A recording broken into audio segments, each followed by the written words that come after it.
Joining us live from Italy is One News resident political pundit Ronald Llamas. Ronald, good evening and welcome to the big story. This BBM Cabinet 2.0 refresh is an opportunity but also quite a risk. What do you make of this move? Well, Ses, first of all, good evening kay Pauline at saka kay Sean. This is long overdue eh. Dapat even more than a year ago, nung hindi na di-deliver yung kanyang mga promise sa State of the Nation, dapat meron ng mga cabinet na natanggal. Immediately before the elections, nung nagkaroon ng disaster dun sa budget, dapat din may mga natanggal na eh. Dapat nagkaroon na ng overhaul. Dapat hindi na hinintay yung disaster sa midterm election, which is a plebiscite, a referendum on the president and his government. Kaya long overdue, sana hindi pa too late, ay kailangan talaga niyang baguhin na yung kanyang cabinet. Marami na kasi yung mga pagkukulang ng kanyang cabinet secretary. Meron siyang secretary of labor na galit yung mga labor groups dahil wala naman na-deliver for them. Meron pang Secretary of Tourism na sabi ay pupunta tayo dun sa pre-pandemic level na 8 million tourists, ngayon 5 million lang. No? Meron pang pangalanan mo meron na. pa Secretary of Health na medyo ang laki ng utang ng Department of Health sa mga private hospitals in their billions. No? At ngayon na may parating na bagong surge sa COVID, ay parang wala siyang leadership na ginagawa. Diba? So, tapos tatlo na meron yan. kang Secretary of Agriculture na binabatak pababa ang ating economic growth dahil negative yung ating agriculture at wala pa rin yung promisa na pagbaba ng food inflation, di ba? So meron kang economic team na hindi naabot yung growth targets natin.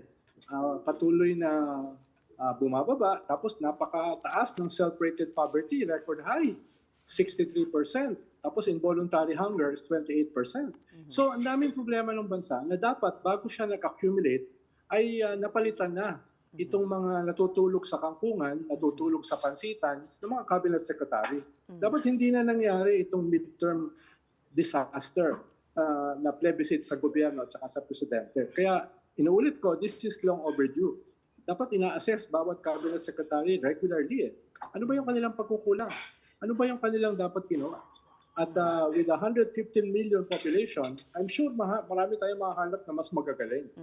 Kung hindi, sasabog ito sa mukha ng presidente at patuloy na bababa ang kanyang approval rating at magiging early lame duck siya. Imbis na lame duck siya during the last year of his term, sa middle of his term, baka maging lame duck siya. Kaya sana mas magagaling yung mga ipapalit niya. Nakakatawa lang na yung pinakabago pa sa kabinete, si Secretary Vince Dizon, siya pa yung pinakaunang nag-resign. Dapat kasi courtesy resignation na yan nang mas maaga pa, even before the midterms.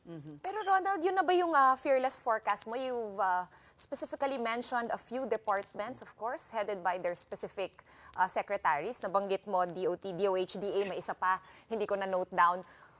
DOT?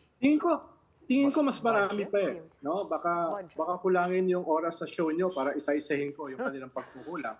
So, unless meron kayo hanggang alas 10 ng gabi. So ibig sabihin, walang ititira. Pwede namang may mga matira naman. No? Halimbawa, yung sa Secretary of Education kasi simula pa lang eh. Muebuelo pa lang. Bakit mo naman siya tatanggalin? Sisimula pa lang siya. At ang laki ng problema na iniwan ng previous Secretary of Education na impeach ngayon. Halimbawa, nung umalis si Vice President Sara Duterte, ang deficit natin sa schools ay 160,000. No, ang laki nun. Hindi kayang solusyonan yun overnight. Pero dapat maipakita na meron ng trend na aayusin yan. Lalo na ngayon, nabagsak yung ating educational system, 91% learning poverty according sa World Bank, etc. etc. So, kailangan dramatic. Hindi siya makakapaghintay ng 10 taon eh. Dapat in the next few months, meron siyang dramatic na gawin. So, hindi lang ito pagtanggal ng mga underperforming cabinet secretaries, kundi pagtulak ito dun sa mga medyo mababagal na cabinet secretary. Dahil hindi pwede rito ang long burn. Dapat dito quick burn. Dahil mabilis na nag-unravel yung approval rating ng presidente. Hindi lang ito usapin ng narrative. No? Mahalaga rito yung messaging. Kalahati ng problema is messaging, narrative. pero kalahati is substance. Yung kanyang reform agenda, Yes. nasaan? Yes. Yung mga sinasabi niya sa SONA, nasaan? Yung kanyang ideology na pinagmamalaki at ng bagong unity, nasaan yon? Kung hindi ito madideliver kahapon, no? Talagang susukatin siya ng mamamayan. At again, magiging early lame duck siya. Yung mga, halimbawa, umalis sa PDP laban sa mga Duterte, baka magsimulang bumalik sa kanya. Ronald, go ahead, Ses. May Oh, tatanong no, I was just about to say kasi sa StoryCon kanina, sinabi ni dating Secretary Edwin Lacerda na messaging yung isa sa pinakamalaking problema, communication. Pero tama kayong sinabi mo substance din Ano naman ang i-communicate mo kung wala? Yes. Katulad nga ng sinabi ko, naglagay ka ng Secretary of Agriculture na taipan sa dagat, baka kulang siya sa wherewithal paano ayusin yung ating mga lupa, yung ating mga productivity. Dahil baka iba yung kanyang skill set. Dahil patuloy na binabatak pababa ng ating agriculture, yung ating economy. No? Pero ang pinakamalaki dyan ay yung economic team. No? Biro mo, ang dami nilang promisa, 6%, 7% growth rate. Nasaan tayo ngayon? Less than 5%. So, hindi lang mamamayan ang tatamaan dyan. Tatamaan dyan yung liderato. Kaya tama yung interview niya kay Tonyin na sinusubukan niya magkaroon ng empathy na sinasabi niya, tinatanggap niya na may pagkukulang, pero sinabi rin niya na gagawin niya maging strong leader, even feared. No? Dahil hindi siya kinakatakutan Hindi siya kinakatakutan. Kahit paano, dapat may respeto at saka takot yung mga masasamang tao doon sa leader ng bansa. Dapat meron silang takot na pag hindi nila ginawa ito, ay tatamaan sila. Katulad ng kanyang dalawang SONA, dudurugin niya ang mga kartel, papahuli niya ang mga hoarders at saka mga smugglers. Ni isa, wala akong nakitang hinuli. So, kailangan niyang mabilisin yan. Halimbawa, sa crime, ginagamit itong mga high-profile kidnapping laban sa kanya. No? So, dapat yan, masolusyonan niya immediately. Hindi bukas. No? Immediately today. No? Kung hindi, ay patuloy na magde-deteriorate yung kanyang approval rating. Ronald, actually, yun nga yung gusto ko itanong, no? Kanina mo po binabanggit, dapat dramatic. Pero sa palagay ko, yung dating sa akin, nung late night announcement ng PCO na kailangan nga mag-turn in ng courtesy resignation, lahat ng cabinet members, medyo dramatic naman yun. So what do you make of the drama? Also, maybe tie it in with the timing kasi minsan, di ba, sabi mo kasi sana hindi too late, pero maybe he thinks if I do it this grand way, in a big way, does it, for you, show teeth? Does it show weakness? Well, sabi nga dun sa interview niya, nag-empathize siya sa problema ng bansa at medyo self-critical siya. Pero hindi sapat yun No? Kailangan, where is the beef? Ano yung kanyang i-deliver? At ano yung kanyang ilalagay sa messaging? No?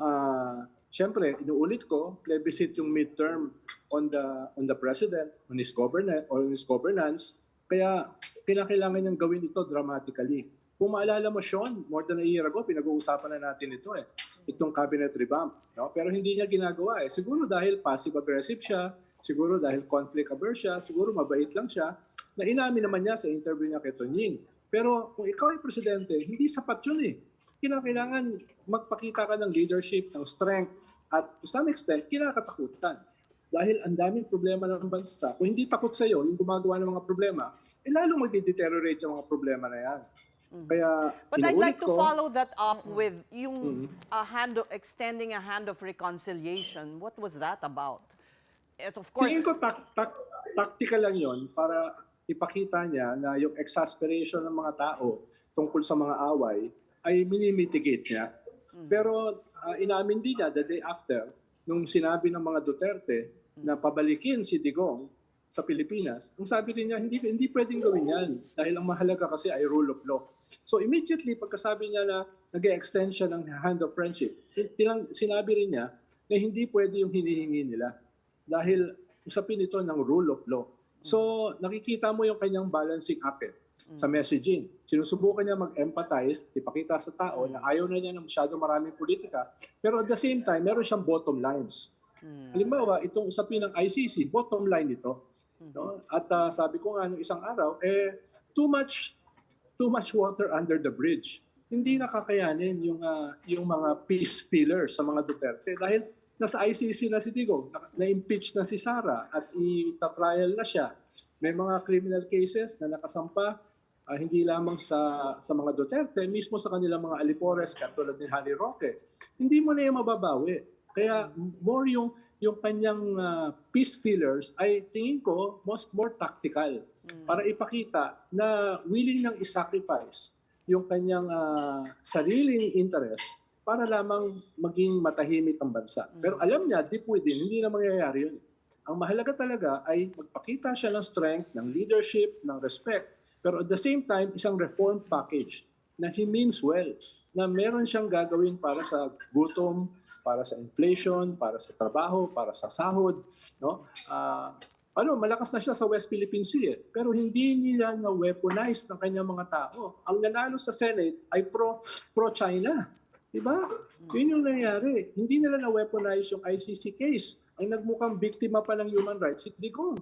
Pagkatapos siyang ipapatay, yung 35,000, siya pa ngayon ang biktima ng human rights. Ibig sabihin, tama si Edwin na may problema sa messaging, yung gobyerno. Hindi nila na-weaponize yung mga issues na napaka-fundamental against the Duterte. Crimes against humanity, betrayal of national sovereignty, massive corruption, mismanagement. Ang nangyari, sila pa yung Parang tinamaan ng nag-boomerang. weaponization. Pero with that said, Ronald, what should we be watching out for in the next few weeks to find out whether this realignment is actually genuine o strategic optics lang siya for the president? Well, una, sino yung kanyang papalitan? Dahil 2 years ago, sinabi na niya magka-cabinet revamp siya. 2 years ago, nung nandun siya sa trip sa Indonesia. Pero wala namang nangyaring cabinet revamp. So ngayon, hinihintay, seryoso ba siya? Sino yung mga papalitan niya? At yung papalitan niya, bakit papalitan? At ano yung ipapalit niya ng mga tao at saka programa? Yun yung hihintayin natin itong next few days. Pero kailangan mabilisin niya. Inuulit ko, kailangan dito quick burn. Hindi pwede dito ang slow burn.